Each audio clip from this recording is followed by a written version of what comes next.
Lalo tuloy kinilig yung mga fans ng Meteor Garden star na iniidolo ng mga Pinoy.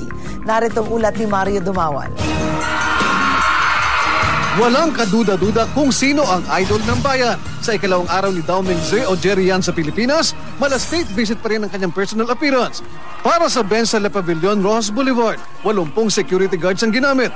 Binarikadahan pati entablado para di maulit ang gulo sa Malacanang kahapon. Kahit malapit lang ang press conference sa kanyang tinutuluyang hotel, kailangan pa rin ihatid at sunduin ng chopper si Jerry. Tipong mahiyain ng 26 anyos na 5'10 Taiwanese idol, pero damang-dama ang kanyang karisma sa fans.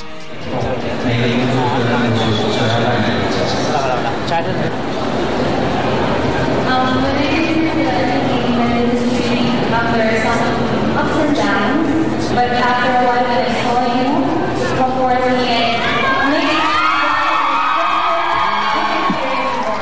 Paniguro din ni Jerry, buo pa rin ang barkadahan ng F4 ng Meteor Garden. I've answered this question so many times and I don't think F4 has this plan. But we have different things to do.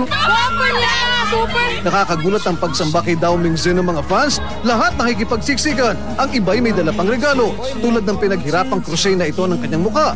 Natupad din ang giling ng disabled na ito na napolyo mula pagkabata. Love you, Jerry. 14 million pesos umano ang kontrata ni Jerry sa bench. Produktong Pinoy na matagal na daw niyang hinahangaan. Kinilig ang fans nang sabihin niyang pwede rin siyang mag-underwear model. If you're willing to pose in bench underwear,